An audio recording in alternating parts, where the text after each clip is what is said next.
So if I was out of shape, this would be the exact steps that I would take to get back into shape. And I would start with the most important first, and I'm going to build up. So it's essentially like a pyramid. This is literally bread and butter. If you follow this, it's impossible to not get in shape. I'm going to jump straight in. Let's go. First one is to pick a training split. Now you need to pick a routine which you can maintain over a few years. Jump in frequency, change in frequency, for example, going 6 days and 3 days one another week and then 2 days another week. It doesn't give you the chance to progress properly.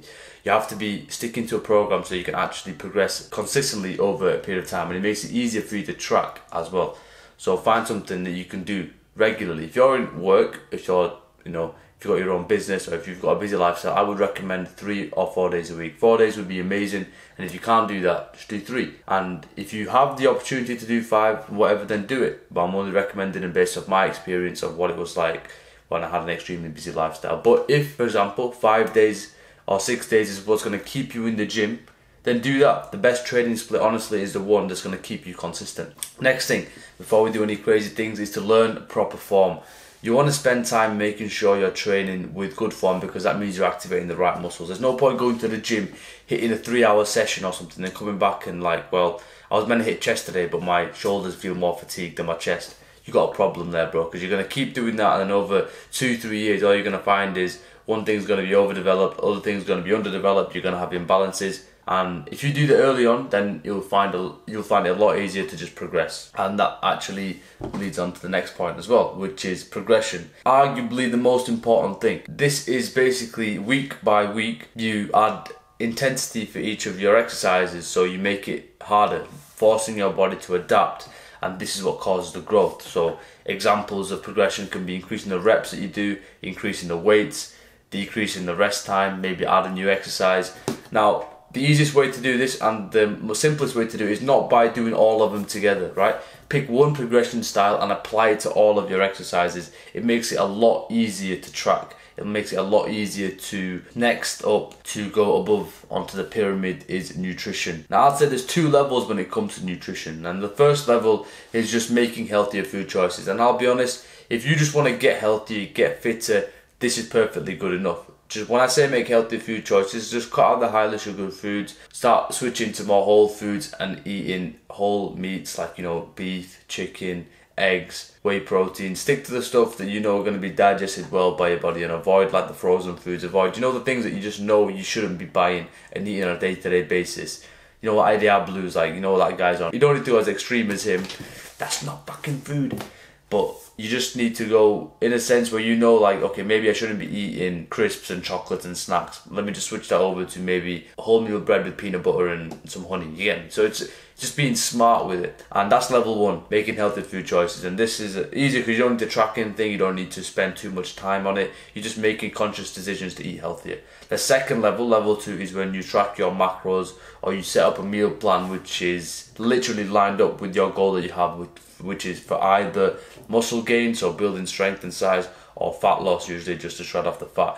Now, the benefit of this is you're going to get to your goal a lot faster, because the macros are tailored to exactly the nutrient goals that you need to get to that weight loss or weight gain. However, the downside is maybe at the start, if you've never done it before, you can find it a little bit daunting to track and make a meal plan. So they're the 2 levels, and like I said, level 1 easier to manage but might not be as efficient or quick to get to your goal. Level 2 harder to set up, but it will get you to your dream physique a lot faster. And with the cheat meals, it's just to be smart. Maybe have 1 cheat meal a week when the weekend, when you go out with your friends, and just don't go overboard. You don't want to be having these cheat meals of 2,000, 3,000 calories, which almost add an extra day into your literally, if you have a calorie, if you go and you have a dessert or something which is 2,000 calories, you're pretty much adding an 8th day into your week. So you just want to be smart about it when you're going for these cheat meals.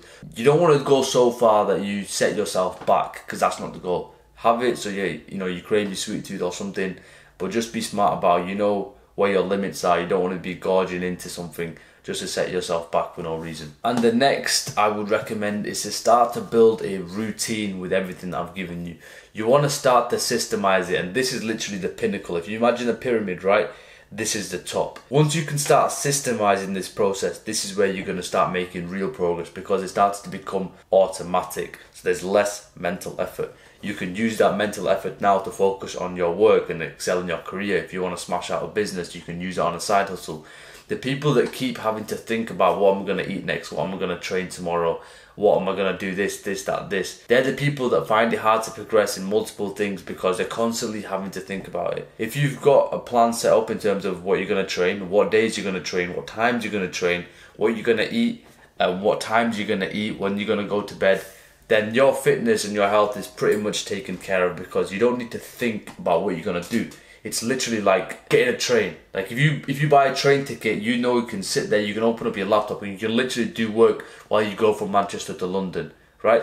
But now imagine you have to drive from Manchester to London. You have to use so much extra mental effort. You have to be thinking all the time, where is this car coming from over here? I need to put the indicator on here. I need to do this. I need to do a traffic light here. See, it just becomes a lot more mental energy. If you can make the autopilot, if you can build those systems around getting in shape, I promise you it will be so much easier because you're not having to think. Use that energy into other more important things. Now this would be the step-by-step I would follow to actually start building the roads to getting in shape. And this is all you need to do. All we do is improve and add on to each of these little levels that I mentioned. And if you can start to do this now, you will make massive progress towards your dream physique.